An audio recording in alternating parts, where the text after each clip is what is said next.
ठीक है, हिस्ट्री की बुक करा रहे हैं, चलो।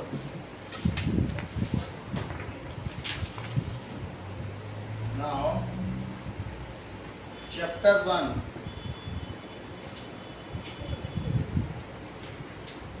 The French revolution.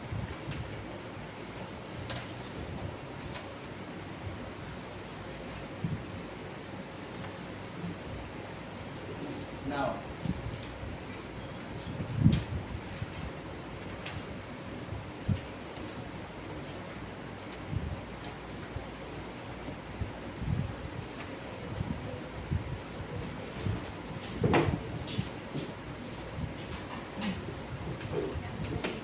देखिए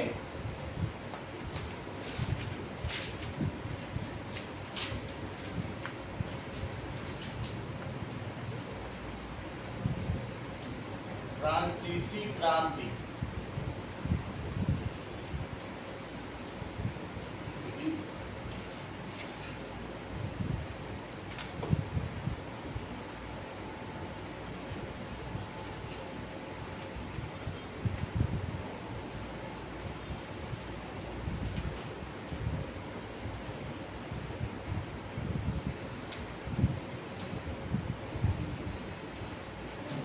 तो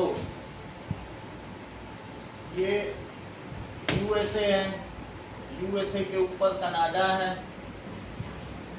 ऐसे तो यूएसए तो आप समझ गए, और ये पूरा अमेरिका है। ओके, अब देखिए there are some European countries. तो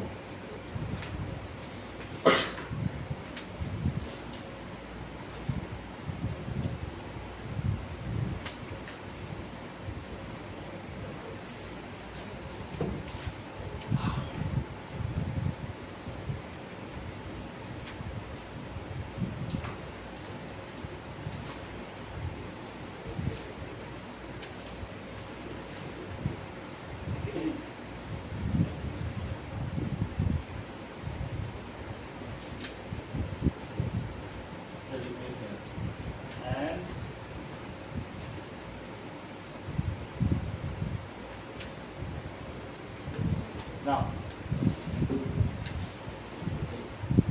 this is, यहाँ पर अगर हम देखेंगे तो ये स्पेन है, और इसके इधर में ये क्या है, फ्रांस। ओके, ये चीज क्या है, इटली, और यहाँ पर कहीं पर ऑस्ट्रिया। अच्छा, इसके बाद कुछ और चीजें देखें, दैट इज फ्रांस के पास ही पुर्तगाल है, तो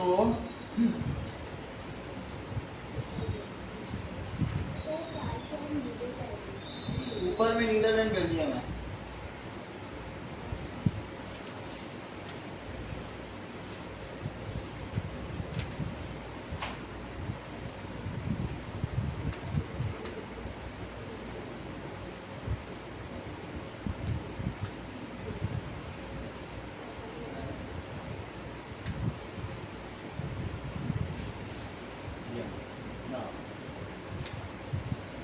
मैप ऑफ यूरोप। तो अब हम देखें कि यूरोप में क्या क्या चीजें हैं। Late us see this.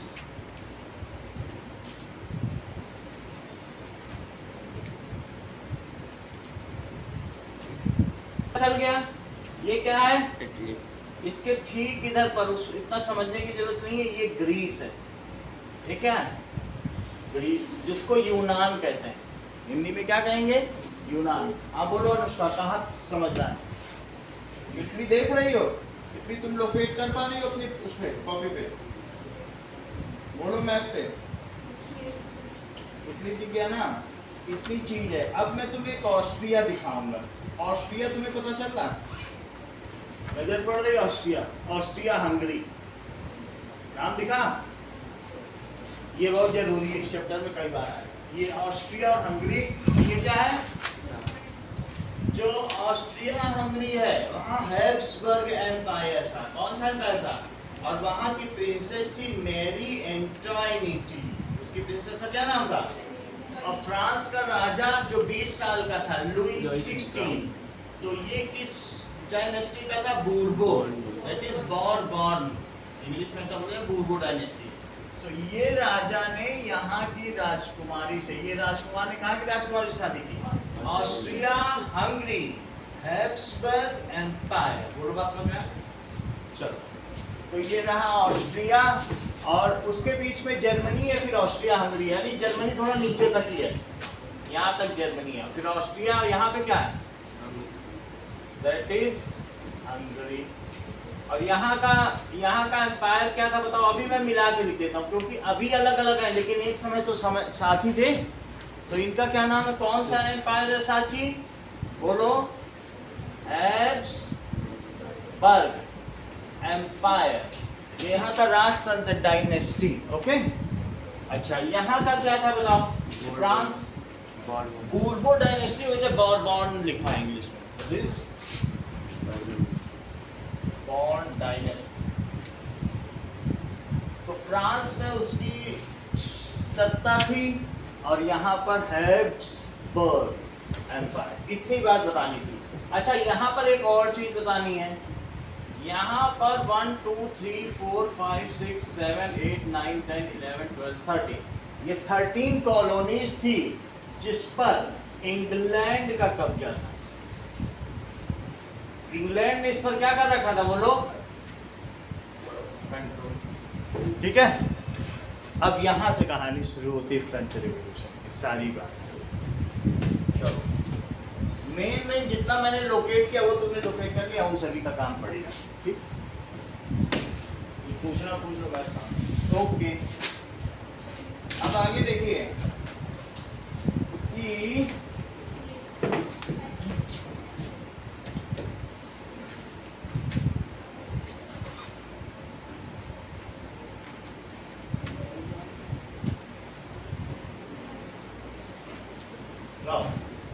That is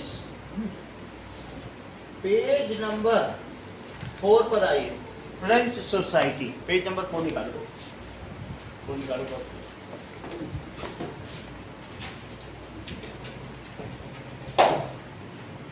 French society during late 18th century.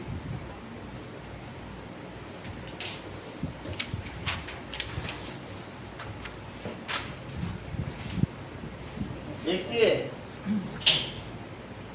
पहला point, in 1774 Louis 16 became king of France। Louis 16 वहां का राजा। ठीक है, अब आगे देखो कि लुई 16 फ्रांस का राजा बना। The French revolution video album Jaiswal classes Jodhpur.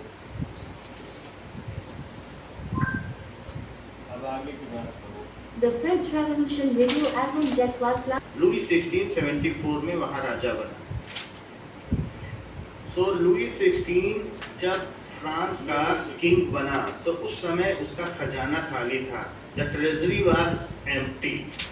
तो फ्रांस का किंग लुई 1 से लुई 16 तक लगातार राजा बनते रहे। लुई 18 इनकी बूर्बो डायनेस्टी का लास्ट किंग था। ये मैरी एंटोइनिटी। लुई 16 ने ऑस्ट्रिया की 1 से लुई 14 तक के लोग पैलेस ऑफ ट्यूलरीज में रहते थे, और लुई 16 था, इसका पिता कौन होगा?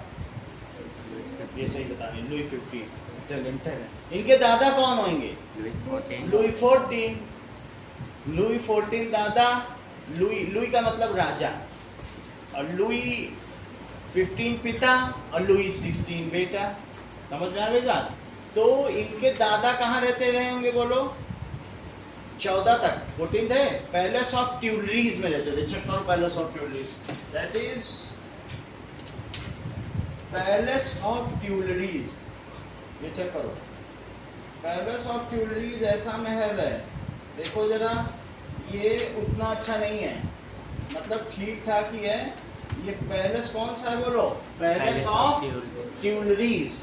लेकिन जब इसके पिता ने एक सोने का महल बनवा डाला और उसका नाम क्या था बोलो? Palace of Versailles. जरा देखो तो उसके शानो शौकत, palace of वर्सलीज।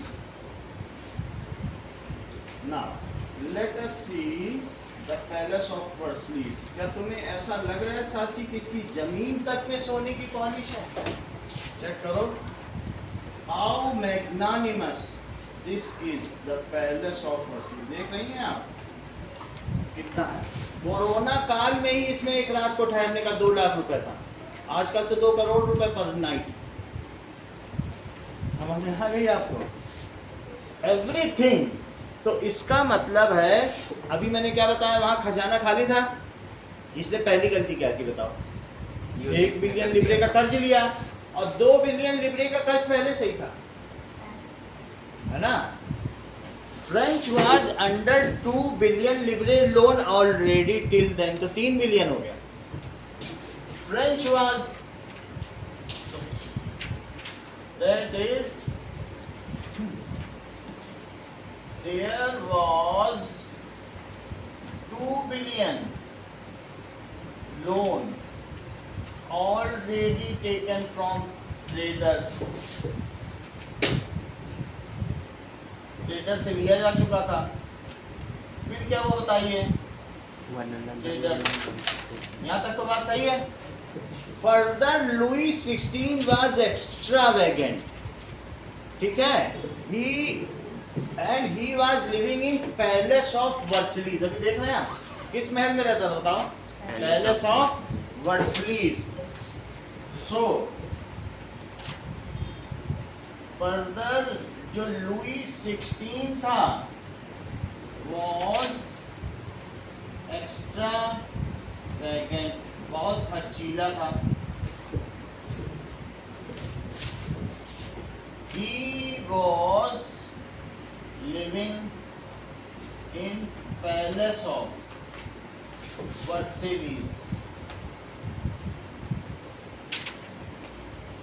Palace of Versailles रहता था। Its maintenance is too costly. ये आसान नहीं होता ऐसे महल को मेंटेन करना। Its maintenance was too costly. और चौथी चीज, इसकी जो सलाहकार थी, इट्स एडवाइजर वाज हिज बीबी। सो हिज एडवाइजर यानी Marie Antoinette was a worst adviser.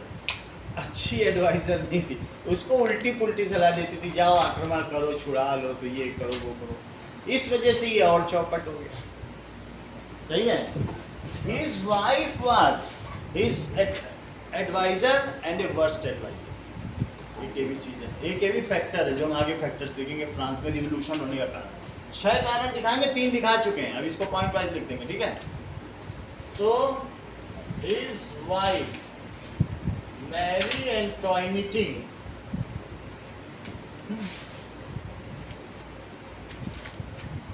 was worst advisor। French population rose from 1730 to 17, यहाँ तक की बात की जाएगी 74 की, सही है। 21 बिलियन से 28 बिलियन हो गई। अच्छा बताओ, पॉपुलेशन बढ़ेगी तो क्या होगा? फ्रेंच बहुत सारी दिक्कतें आ जाएंगी कि नहीं? अब जरा देखो, यहाँ लिखा है स्ट्रगल ऑफ सर्वाइवल करो, कितने से कितने बढ़ गई पॉपुलेशन, ये लिखो। तो French population at that time, the French population rose कितने से बताओ? From 23 million to 28। from 23 million in 1715 to 28 million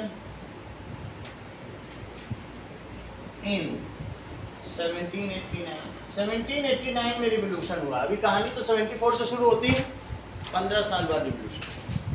इतनी सारी चीजें हो चुकी हैं, सही है। So there was a subsistence food crisis. लोगों में आधारभूत जो भोजन की आवश्यकता थी उसका भी अभाव था, भोजन ही नहीं मिला। इस चीज को क्या कहते हैं? Subsistence food crisis. समझ में आई बात? भाई जनसंख्या बढ़ेगी, वहाँ कोई हरित क्रांति या ग्रीन रेवोल्यूशन तो हुआ नहीं था उस समय, कोई फर्टिलाइजर तो होता नहीं था, जितनी खेती उतनी ही रहे। तो इस तरीके से there was a subsistence food crisis. इतनी सारी चीजें थी। People were dying of hunger. लोग भूख से मर रहे। वहाँ ब्रेड के लिए लोगों को लाइन में लगना पड़ता बोले? है। वहाँ के लोगों को एक ब्रेड के लिए कितने बड़े बड़े लाइनों में लगना 4.5 घंटे लाइन लगानी पड़ती थी ब्रेड के लोफ के लिए। ब्रेड वहाँ पीस में नहीं मिलता था, बड़ा ब्रेड है पका पका रहता, उसमें तोड़ के तौल के दे देता था। और आटा तो मिलता ही नहीं था, ब्रेड ही खाना होता था, उसी को सब्जी में डुबो डुबो के खाओ। बस अभी भी यूरोप में यही है, वहाँ ब्रेड और बर्गर ही चलता है, रोटी कोई बना नहीं पाता। तो people were dying of hunger. इतनी बात सुना। ऐसे में ट्रेडर्स बोलने लगे मेरा कर्ज वापस करो और 10% इंटरेस्ट भी दो। कैसे देगा बताइए? इसने क्या किया? स्टेट जनरल की मीटिंग बुलाई और बोला कि हम टैक्स बढ़ाएंगे। जनता क्या करेगी? बोला इसने क्या चीज कही? स्टेट जनरल की मीटिंग बुला ली। जो कि कब बुलाई गई थी बताओ? स्टेट जनरल की मीटिंग बुलाई जो कि ये देखो 1614 में बुलाई गई। कितने में? ये ना। सो स्टेट जनरल मीटिंग है बुलाई गई। अब हम कुछ चीजें देखें कि जो फ्रेंच सोसाइटी थी उस समय 3 स्टेट में डिवाइडेड थी। पहले इसका मतलब समझो स्टेट जनरल मीटिंग का। पूरा यूरोप ही ऐसा था उस समय, 3 स्टेट हुआ करते। सो देखिए एट दैट टाइम, ये मैं टाइम लाइन के ऊपर बनाता जा रहा हूँ जिससे कि तुमको पता चलता जाए कि क्या होता जा रहा है। तो सबसे पहले ये मीटिंग कब हुई थी? 1614 में स्टेट जनरल मीटिंग। और बोलो 1774 में क्या हुआ? Louis 16 became king of France। और फिर अगली बार इसने क्या किया? 1789 की 5 मई को उसने क्या किया? Called state general meeting. बोलो बात समझ में आ गई? कितने साल बाद बुलाई होगी? 150 साल के ऊपर हो गए। सही है। किस लिए बुलाई? To increase tax.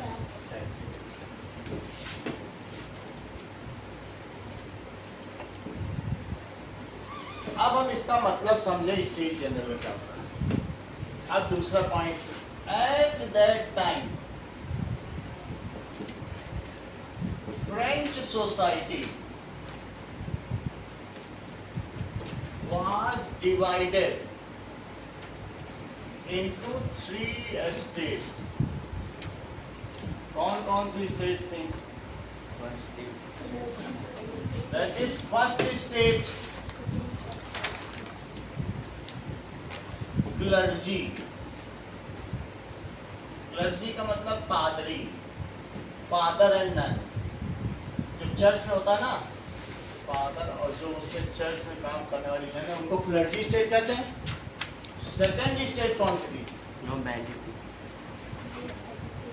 नोबिलिटी, सामंत, राजा और सामंत। सामंत का मतलब तुम समझते हो क्या? इसका मतलब समझो।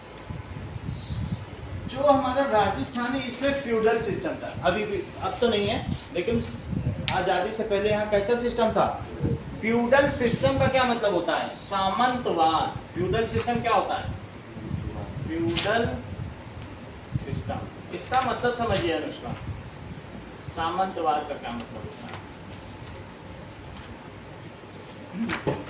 क्या तुमको मालूम है कि अंग्रेजों ने राजस्थान पे कभी आक्रमण नहीं किया? ये बात मालूम है? क्यों नहीं किया? फ्यूडलिज्म। फ्यूडलिज्म पे समझो इस बात को। राजा खुश हो गया, बोला अपने दामाद को, बेटी को या और सबको बोला जाओ तुमको जोधपुर की रियासत दी, तुम जितना मर्जी वहाँ के लोगों से टैक्स लो, 50% लो, 90% लो, को कुछ ना खाने दो, लेकिन हर महीने एक बैलगाड़ी सोना पहुँचना चाहिए मेवाड़ में। बोला डन, इसको सामंतवाद कहते। कितना भी ले सकते हो तुम, जो मर्जी जितना टैक्स लेना चाहो अपनी जनता से। तो बोलो क्या करेगा सामंत? बहुत सारा लेगा, क्योंकि राजा ने बहुत सारा मांग लिया। पूरे राजस्थान में सामंतवाद था। बाद में जब उनके राजा नहीं रहे, मुगलों ने मार दिया, तो ऐसे में यहाँ के सामंत बोले अंग्रेजों से, हम पहले भी क्या करते थे बताओ? अपने राजा को एक बैलगाड़ी सोना भेजते थे, हम अब दिल्ली भेज दिया करेंगे। तुम क्यों आक्रमण करना चाहते हो इस रेतीली जमीन पर? तुम भी परेशान होगे। बोले बिल्कुल, तुम भेज दिया करना, हमसे अच्छा तो तुम ही टैक्स ले लेते। इसलिए राजस्थान में किसी ने आक्रमण किया ही नहीं। अच्छा, राजस्थान पे मुगलों ने भी ज़्यादा आक्रमण नहीं किया, ये राणा प्रताप ही भिड़ गए थे, क्योंकि वो टैक्स नहीं दे रहे थे। तो बोले ऐसे कैसे टैक्स नहीं? तो बोले नहीं, हम तो टैक्स नहीं देंगे, हम राजा, तभी भिड़ गए। और वरना मान सिंह और ये सब दिया करते। तो मुगलों ने ज़्यादा इधर छेड़ा नहीं। बात समझाया? राजस्थान की संस्कृति क्यों सुरक्षित है? यहाँ के किले, ये सब कुछ, यहाँ की जो भी व्यवस्था है या कल्चर, क्योंकि यहाँ के लोगों ने कभी विदेशी आक्रमण देखा ही नहीं, और चूंकि संस्कृति सुरक्षित है, इसलिए सबसे ज़्यादा पर्यटक भारत में राजस्थान में आते। बोलो बात समझ में आ गई? तुम सामंतवाद तो समझ चुकी हो ना, कि कोई भी किसी को तुम अपना बैठा दो प्यादा, एक पान शतरंज का वो मोहरा नहीं होता है, उससे बोलो सब टैक्स लेके आधा में दे दो, ये चीज। तो तुम्हें ये पता चल गया कि राजा और सामंत क्या होते थे। राजा जिससे खुश हो गया उसको एक जागीर दे देता, ठीक है? मुगलों में भी तो यही ऐसे ही होता है। मुगलों में भी तो ऐसा ही होता था, अपने घर मुगलों में भी ऐसा ही होता था, मुगलों में थोड़ा होल्ड रहता था। इतनी बात तो तुम्हें समझ आ गई। और जो थर्ड स्टेट थी वो प्रजा। फर्स्ट स्टेट में पादरी लोग रहते थे, और थर्ड स्टेट में कौन था बताओ? Third state businessman. इसी पेज में देखो सारे स्टेट लिखे गए हैं, आप देख रहे हैं बुक में, तीनों स्टेट दिखाओ इनको भी अब इसको। थर्ड स्टेट में बिग बिजनेसमैन में 3 लोग थे। कौन कौन से थी? Upper class, middle class and lower class. तो इसमें बिग बिजनेसमैन,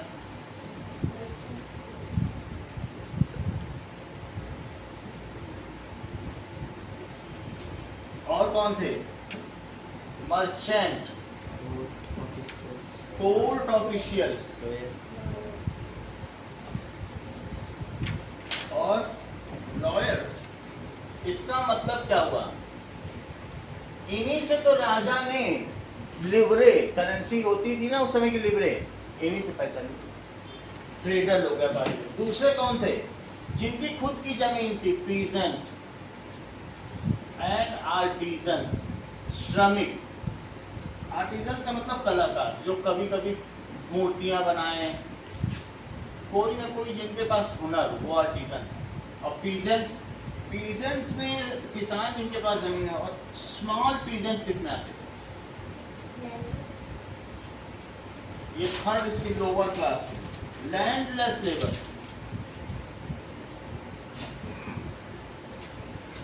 और सर्वेंट।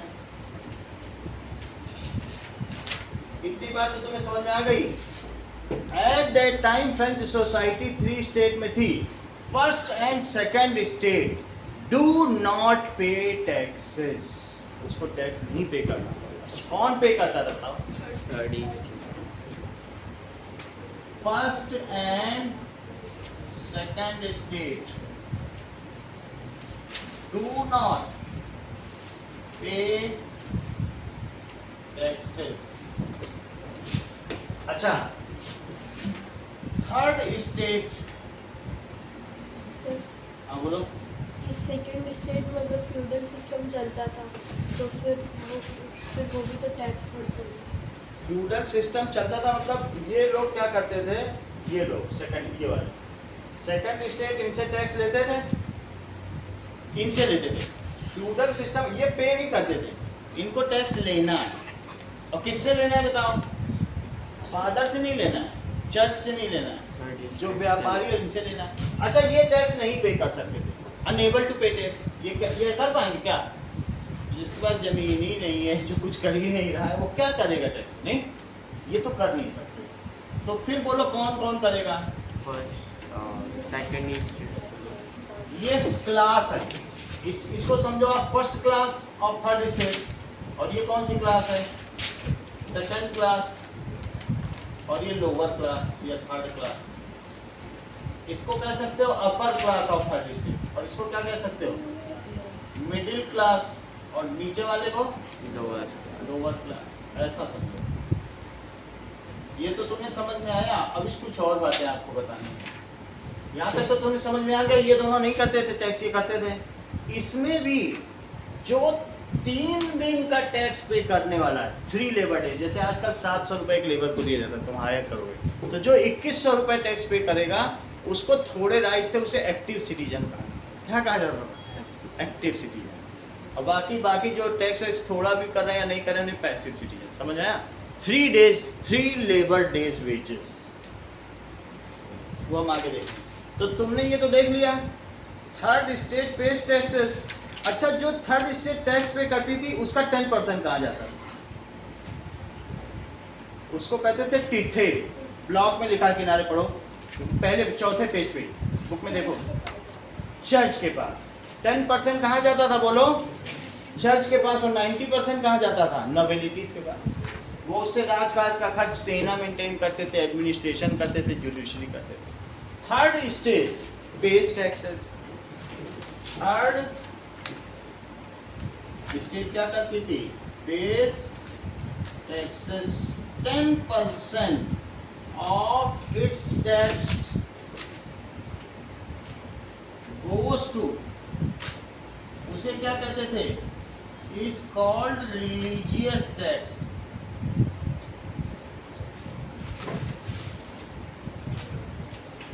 टैक्स या इसे टिथे कहते थे। देखो उसमें लिखा होगा, गोज टू चर्च। चर्च के पास बहुत ज्यादा जमीन थी। अच्छा, चर्च को क्यों देता था राजा? चर्च ऐसे कर देता था, फादर ये राजा है लुई 16, ये भगवान ने भेजा है, तुम सब लोग इसकी आज्ञा मानो। इतना ही बस बोलता, सब लोग कहते थे जय भगवान जय राजा। और उसके लिए वो 10% टैक्स देता। वो जिसमें हाथ रख दे फादर, उसको आरक्षण दिया। राजा हैं, ये कुछ भी करेंगे उसको तुम ये अत्याचार मत मानना, भगवान ने भेजा। समझ आ गई बात? और उसके बदले में वो एंजॉय करते थे। 90% टैक्स को साची क्या कहेंगे बताओ? That is called tally, directly to state। 90% जो टैक्स अमाउंट, मतलब जो भी टैक्स है उसका 10% वहां चला जाएगा। और 90% of tax amount goes to, कहाँ चला जाता था? ये कह सकते हो second state for administrative work.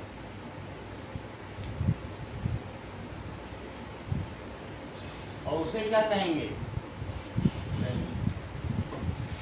इतनी बात होगी। अब जरा देखिए कि कहाँ गड़बड़ी हो गई, इसने मीटिंग बुलाई। ठीक है, यहाँ तक तो बात समझ में आ गई थी आपको। अब मीटिंग का क्या होगा? लुई 16 को सलाह देती रहती थी। ये देखो, पैलेस ऑफ वर्सलीज वाज 5/1789 को बुलाई। इसके 300 रिप्रेजेंटेटिव आए, इसके 300 और इसके 600।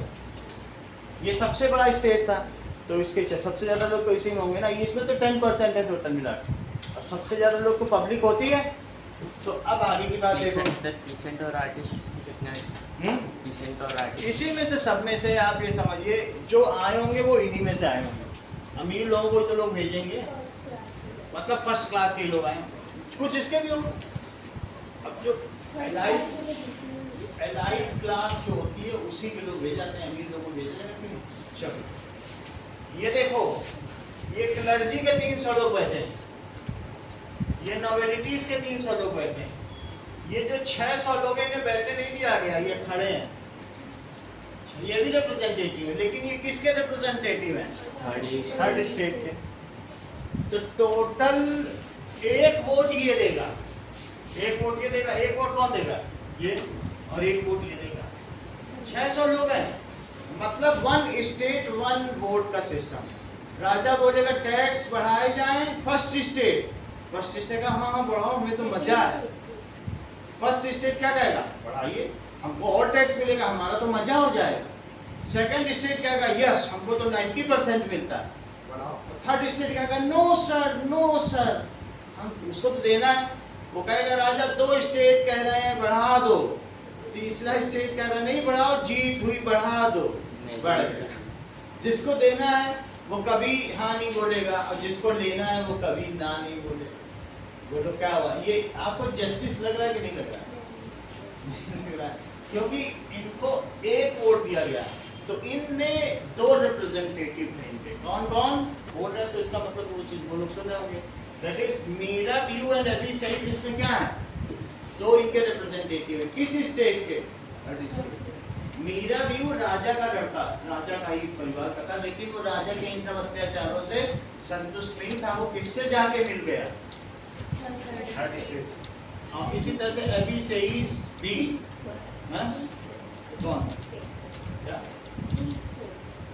बीस्ट प्रीस्ट मीरा व्यू, और अभी से ही हाँ तो वही मीरा व्यू राजा का लड़का था, और अभी से कौन थे? प्रीस्ट थे। ये दोनों इसमें लिखा हुआ है बुक में, तो ये आगे हम आगे देख लेंगे। यहाँ तक की बात तो मैं समझ में आ गई थर्ड स्टेट के। अब आगे देखो, इसको लिखें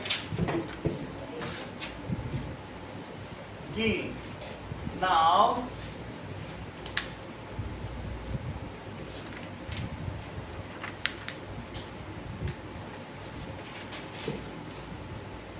अब देखिए, king decided. Now meeting, state general की मीटिंग क्या होती है बताओ? In meeting of state general,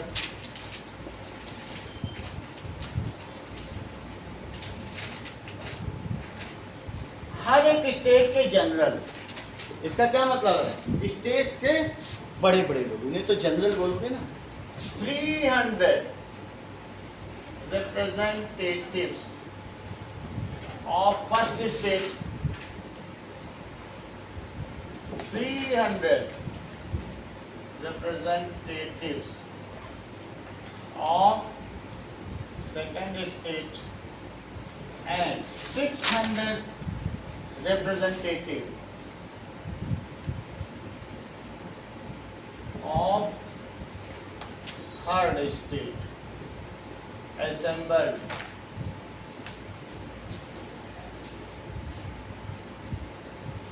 ये लोग नहीं जा सके, तो इन्होंने अपने 40,000 लेटर लिख लिख के भेजे कि जा तो रहे हो, हम तो नहीं जा पाए, राजा को दिखा देना पड़ेगा, गड़बड़ी है, हम सब लोग भूखे मर रहे हैं, अब टैक्स ना बढ़ाएं, ऐसे ही मर रहे हैं, हम कहाँ दे पाएंगे। वो 40,000 जो लेटर भेजे गए वो रद्दी की टोकरी में वैसे ही गया, बोले इसको रखो। राजा को अपना वो था। तो पुअर पीपल, ठीक है, send 40,000 letters to this state general meeting, लेकिन उसे किसी ने पढ़ा।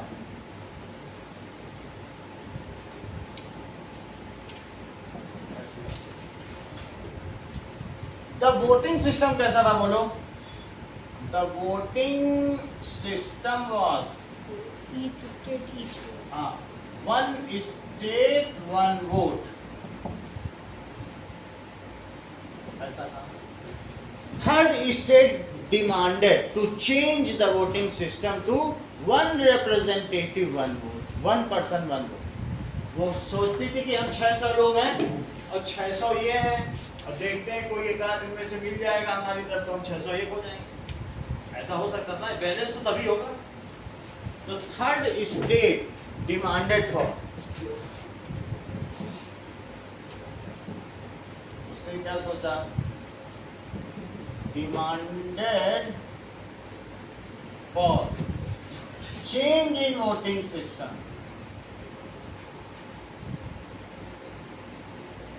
as 1 person 1 vote, 1 person 1 vote। Louis 16 जो कि किंग था, डिनाइड, तो उसने डिनाई कर दिया कि नहीं, जैसा चल रहा वैसे चलेगा। And projected A proposal for increase in taxes, बोला ऐसा नहीं होगा, और अब हम एक प्रपोजल देते हैं कि क्या टैक्स बढ़ाया जाए। थर्ड स्टेट के लोग चले गए, बोले तुम अपना करते रहो कहीं जाओ। सो एंड उसने क्या किया, प्रोजेक्ट किया a proposal for increase in taxes. Third state led by मेरा व्यू, जैसे ये बता रही हैं इस पेज पे लिखा है, वो पेज भी खोल के बैठी है। दैट इज, मैं भी वही पेज खोलने को मुझे पता चलिए। यहाँ देखो एवी सेइज, ये जो यहाँ पर दिखा गया है इसके ठीक नीचे एवी सेइज ओरिजिनली ए प्रीस्ट लिखा है, पढ़ने में आया। और Mirabeau in nobility, Mirabeau उसका 4 लाइन पहले लिखा, मीरा व्यू इन नोबिलिटी। जरा देखो थर्ड स्टेट को कौन गवर्न कर रहा था, ठीक है, third state persons left the assembly. पहले 100 सीरीज में ये हो रही थी सोने के महल में, छोड़ के चले गए सारे। अब क्या वोटिंग हो पाएगी, नहीं हो पाएगी। Third state representatives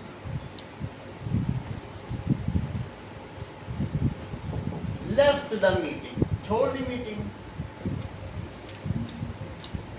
and assembled in tennis court. जैसा कि वो तुम लोग देख रहे हो वही चित्र, ये टेनिस कोर्ट, वहीं वर्सलीस के बगल में एक नदी बह रही थी, ठीक है, और उसके बगल में वो वर्सलीस रिवर ही है, उसके बगल में टेनिस कोर्ट था। इंडोर है ये, कमरे के अंदर ये देखो, ये इधर देखो श्रेया, ये इंडोर है। वहीं से चले गए महल के बगल में, नदी के उस साइड में एक टेनिस कोर्ट था, उसमें वो इकट्ठे हुए वहाँ अपने 2 लीडर के साथ। राजा के सामने तो लीडर नहीं चलेगा ना, वहाँ कोई थोड़ी ना लीडर होता, वहाँ तो सब रिप्रेजेंटेटिव। वहाँ 2 लीडर के साथ पहुँचे, और कब पहुँचे, 20 जून। कब पहुँचे बताओ, कितने दिनों बाद, लगभग 1.5 महीने बाद पहुँचे होंगे। तो अब इसके बाद क्या हुआ, on 20 June 1789 assembled, third state के जो रिप्रेजेंटेटिव थे वो क्या किए,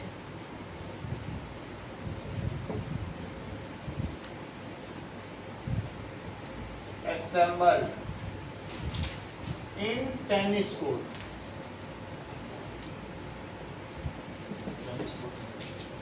कितना हुआ, और क्या किया होगा उन्होंने, they have projected their constitution, अपना संविधान दिखाया कि अब राजा की पावर कम करनी पड़ेगी। राजा, ये मोनार्की है, हम अपना कॉन्स्टिट्यूशन बनाते हैं और राजा से कहेंगे तुम इसे फॉलो करो, और ऐसी स्थिति को क्या कहेंगे, कॉन्स्टिट्यूशनल मोनार्की, संवैधानिक राजतंत्र। अभी राजतंत्र है, अगर राजा संविधान को मानने लग जाए, ये संविधान है, तो उसे क्या कहेंगे। और ये लोग बोल रहे थे कि हम संविधान बनाएंगे थर्ड स्टेट के लोग, और तुम उसे मानोगे, तुम राजा हो लेकिन तुम्हारी नहीं चलेगी, इसको मानो। फिर कोई ना माने, हैं? वो कोई ना माने। मानेगा नहीं, उसी में तो सब गड़बड़ हो रही है बार बार। अब आगे चल के वही खिचड़ी पकेगी। या तो तुम राजा को हटा ही देते, हटाया नहीं, इतनी हिम्मत थी नहीं। नहीं, वो कॉन्स्टिट्यूशन कैसे मानेगा? मतलब वो कह रहे थे कि तुम प्रधानमंत्री बन जाओ, लेकिन तुम इसके हिसाब से चलो, तुम अपनी मर्जी से कुछ नहीं, जो हम कहेंगे वो मानो। तो अब वही तो है, उसी पे तो सारी कहानी इस चैप्टर। सही है, अब आप समझो, बहुत बड़ी बात है, इधर ध्यान दें कि यहाँ पर जैसे अभी हम लोग राजस्थान में हैं, राजस्थान में हमने राणा प्रताप का चित्र लगा दिया, तो हम कह रहे जय महाराणा जय महाराणा जय महाराणा जय महाराणा कर रहे हैं। फिर तभी पता चल गया अकबर की सेना आ गई है, उसने पूरा किला जीत लिया आसपास, तो हम पूछेंगे अकबर ने जीत लिया है, फोटो अकबर की लगा दी, जय अकबर जय अकबर। अब महाराणा फिर जीत गए, जय महाराणा जय महाराणा। ये चीज़ नेशनलिज्म था ही नहीं, यहाँ के लोगों में ये था कि जो टेरिटरी जीत जाए उसी फोटो लगा दो। तो बोलो इसको नेशनलिज्म कहेंगे क्या? आज का नेशनलिज्म है, हम जानते हैं कि हमारी टेरिटरी कितनी है, हम उसको भारत माँ मानते हैं, और 1 इंच जमीन हम न दूसरे की लेना चाहते हैं और न देना चाहते हैं। इवन 71 का जब वार हुआ है तो लोगों ने बैलगाड़ी में भर भर के अपने झुमके और मंगलसूत्र दे दिए, सिर्फ इंदिरा गांधी के एक बार कहने पर कि देश संकट में है, सारा सोना दान दे दिया। ये नेशनलिज्म। नेशनलिज्म में अपनी टेरिटरी की रक्षा के लिए, अपनी कॉमन वैल्यूज़ के लिए, अपने कॉमन कल्चर के लिए, बिलीफ के सर्वाइवल के लिए, लैंग्वेज के लिए लोग सब कुछ देने को तैयार हैं। अब टेरिटरी बदलती रहेगी तो तुम्हें नेशनलिज्म आएगा। कभी तुम्हारे अंडर चाइना आ जाए और कभी घट के यूपी आ जाए, कभी बिहार आ जाए, तो तुम कैसे नेशनलिज्म पाओगे? ये इसलिए पहले टेरिटोरियल वार था, पहले नेशनलिज्म था ही नहीं। अब फ्रांस के आने के बाद नेशनलिज्म अब आएगा। तो ये जो लोग थे ये इकट्ठा हुए और इन्होंने क्या कहा बताओ कि देखो, अब इन्होंने नेशन की अवधारणा प्रस्तुत की। किसकी अवधारणा प्रस्तुत की? इस समय तक थर्ड स्टेज के सेकंड में जॉन लॉक बहुत बड़े बड़े ऑथर थे, विचारक थे, फिलोसफर थे, ठीक है, मॉन्टेस्क्यू, रूसो, 3 बड़े बड़े विचारक थे। इन्होंने नेशन की अवधारणा प्रस्तुत की। बोलो बात समझ में आई? इन्होंने कहा नेशन क्या होता है? देश की आत्मा होती है, उसके लिए लोग मर सकते हैं। समझ में आई बात कि नहीं? नेशन हमारी पहचान होती है। हम लोग क्या अपने भारत को मदरलैंड कहते हैं? तो उन्होंने पीटरलैंड बोला, फादरलैंड। क्या बोला देश को? फ्रांस को बोला फ्रांस हमारा फादरलैंड है, और जो हम लोग हैं, जो मेल है वो सिटोयन है, और जो फीमेल है वो सिटोयिनी है। उसी चीज़ को हम लोगों ने पूरे विश्व ने अपना लिया, और इसलिए हम लोग अब सिटीजन कहना, जो उन्होंने सिटोयन सिटोयिनी वर्ड दिया ना, पूरे विश्व ने अपना लिया। उन्होंने पहले वर्ड नेशन इन्होंने ही दिया था, पूरे वर्ल्ड में सब जगह नेशनलिज्म वर्ड आ गया, अब हम नेशन है। जो उन्होंने वो बताया कि टेरिटरी, तो इसलिए माना जाता है कि France is the torch bearer, उसने टॉर्च लेके पूरी दुनिया को रोशनी दी, क्योंकि सबसे पहले नेशनलिज्म कहाँ आया? यहीं पर आया। कौन कौन से विचारक थे? जॉन लॉक, मॉन्टेस्क्यू और रूसो, उन्होंने बताया नेशन। ठीक है, वो हम आगे चल के देखें। अच्छा, अब बात कहाँ आगे बताओ? थर्ड स्टेट रिप्रेजेंटेटिव ने क्या किया? मीटिंग छोड़ दी। क्यों छोड़ दी? क्योंकि राजा उनकी बात पे एग्री हुआ था क्या? वो बोले हम जा रहे हैं। And they assembled. कहाँ असेंबल्ड हुए?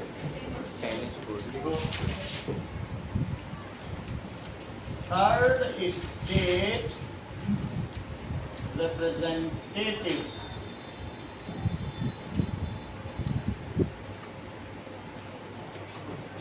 assembled in, ये जरा देखो अन्य ये कहाँ पे था टेनिस कोर्ट? किस नदी के बगल में था? हमें बताओ।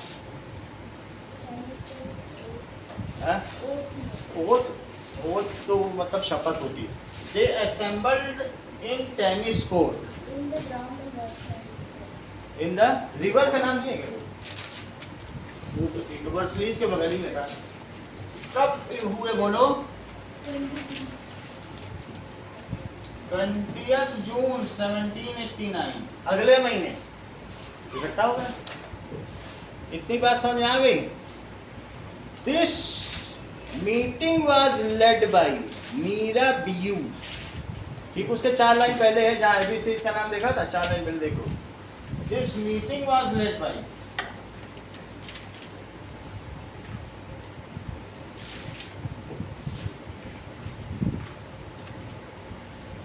Meera view and ABC. Mirabeau was a noble. Okay, now a person of noble family and एक क्लर्जी भी इनके साथ मिल गया था, एक प्रीस्ट भी। कितनी बड़ी बात है, दोनों ग्रुप का मिल गया था। एक क्लर्जी था, एक नॉबेल की। इनके अंदर पावर आ गई कि हम लोग सही है इसका मतलब। और जबकि एबेसाइज कौन था? एक priest.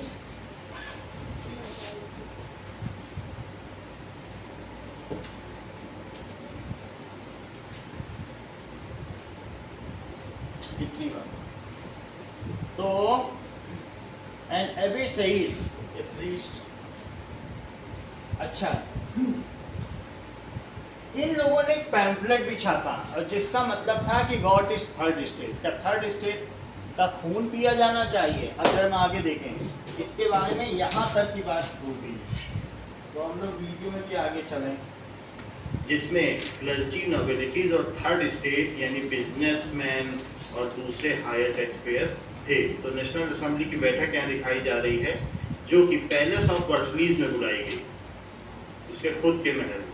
So this is Palace of Versailles and this National Assembly meeting is going on in 1789. Now इसमें हम देख रहे हैं कि फर्स्ट एंड सेकेंड स्टेट्स के लोग तो बैठे हुए हैं और थर्ड स्टेट के रिप्रेजेंटेटिव खड़े हुए हैं। 90% मेंबर्स थर्ड स्टेट के थे, बाकी फर्स्ट और सेकंड स्टेट के बहुत कम। इसमें फीमेल भी थी जो साइड स्टेट में भी जो बिग बिजनेसमैन थे उन्हीं को आने दिया गया, पीजेंट्स और आर्टिजन्स को नहीं आने दिया गया।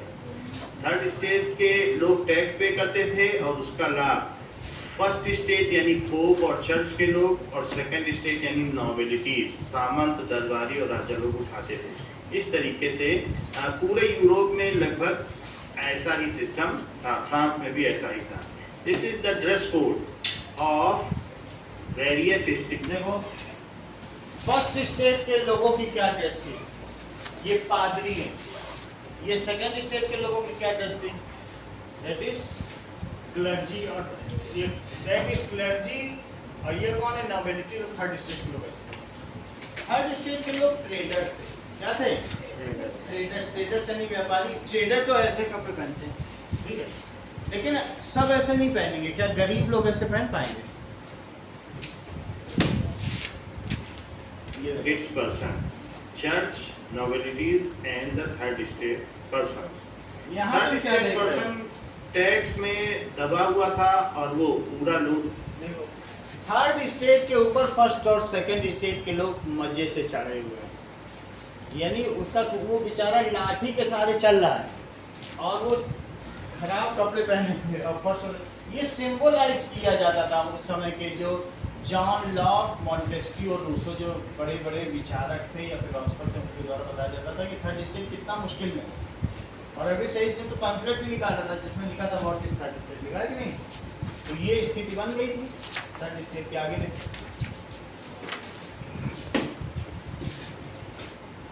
आता था फर्स्ट और सेकंड स्टेट की लीजर राइट।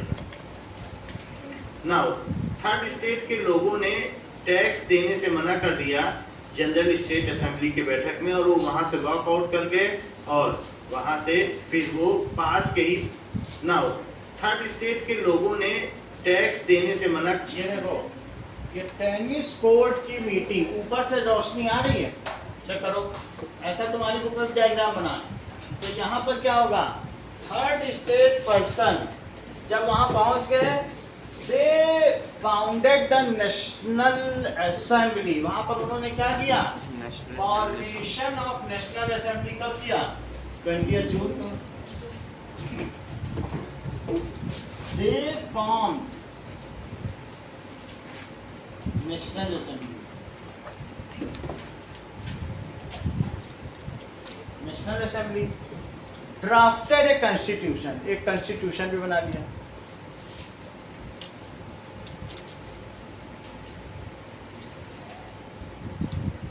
इतनी बात कर दी। और इसके बाद क्या किया बताइए, ड्राफ्टेड ए कॉन्स्टिट्यूशन, बुक में देखो वो अभी से ही सीएम मीरा भी कोई खड़ा हुआ है, सब लोग उसी की तरफ कर रहे हैं।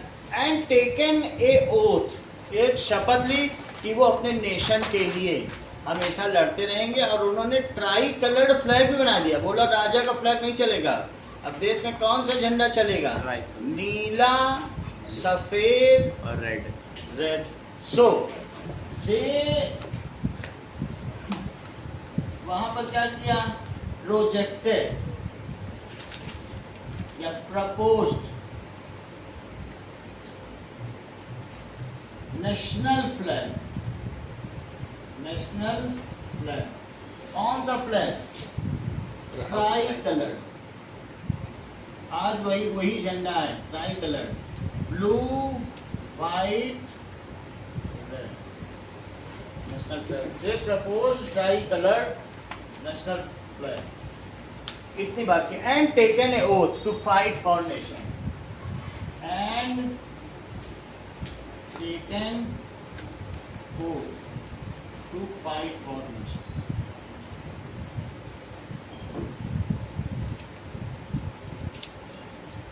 बात ठीक है। अब देखो कर दिया जनरल स्टेट असेंबली की बैठक में, और वो वहां से वॉकआउट कर गए, और वहां से फिर वो पास के ही टेनिस कोर्ट में चले गए जो पैलेस ऑफ वर्सलीज के पास था। और वहां पर एबे सीज और मिराबियो ने ये ओथ ली कि जब तक वो कॉन्स्टिट्यूशन को एस्टेब्लिश नहीं करेंगे तब तक वो चैन से नहीं बैठेंगे। उन्होंने इस असेंबली का नाम नेशनल असेंबली दिया, अब एक नेशनल असेंबली बन गई, और उसने स्टेट ऑफ जनरल स्टेट को डिफाई किया। तो ये भी मीरा भी एक नोबल फैमिली का था जो कि सरकारी सुख सुविधाओं को नहीं लेता था, और वो एक रिवोल्यूशनिस्ट था। उस समय फ्रांस में, इतनी बात तुम्हें समझ आ गई, इन्होंने जो कॉन्स्टिट्यूशन ड्राफ्ट किया उसे पत्थर पर खुदवाया। और जरा वो देखो अगले पेज में, उसमें क्या क्या लिखा है कॉन्स्टिट्यूशन में। कॉन्स्टिट्यूशन में क्या, ये देखो है?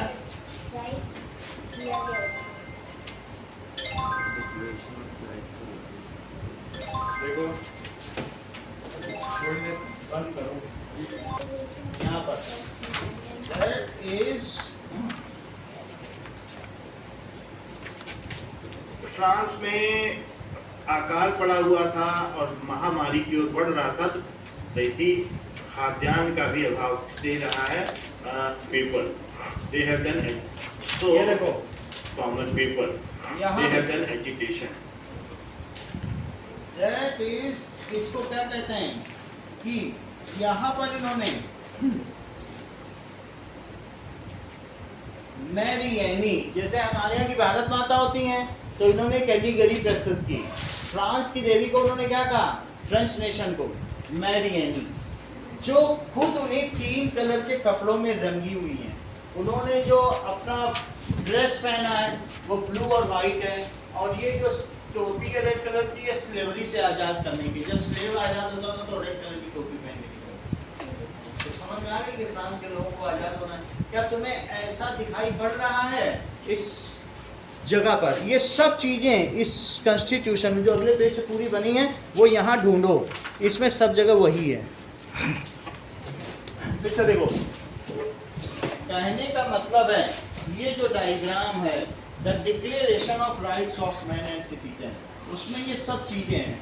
जरा इस चीज को देखें,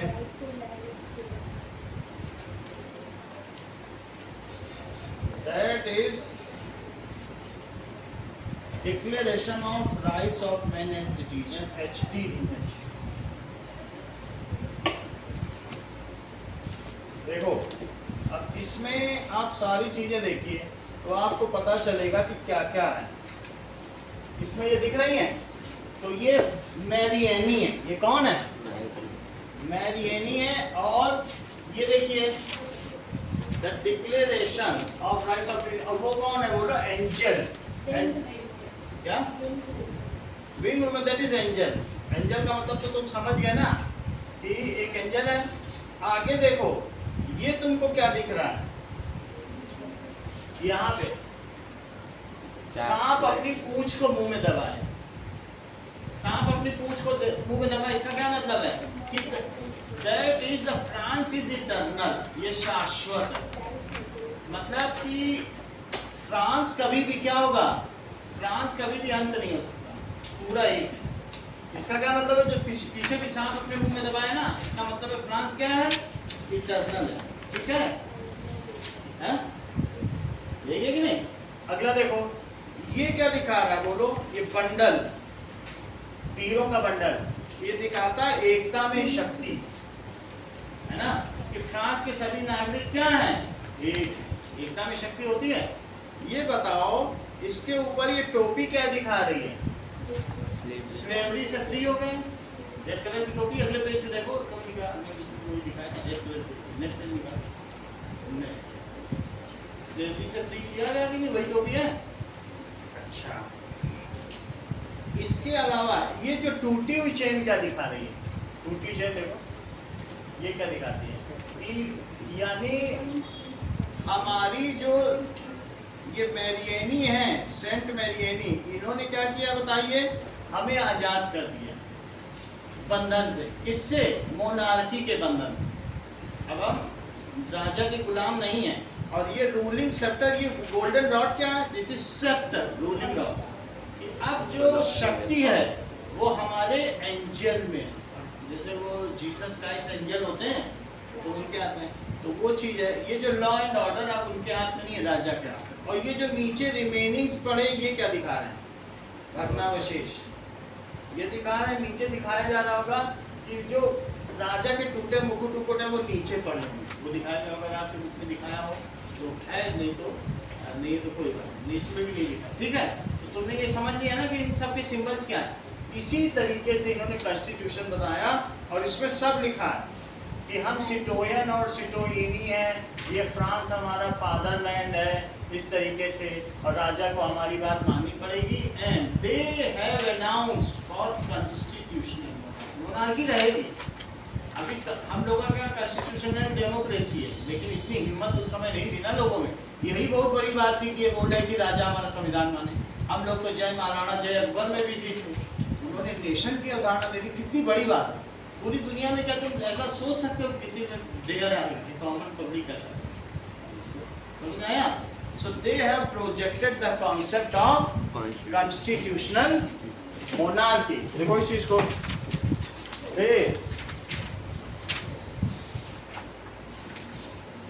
projected concept of constitutional monarchy। इतनी बात समझ आ गई? इतना ही रखिए आज के लिए।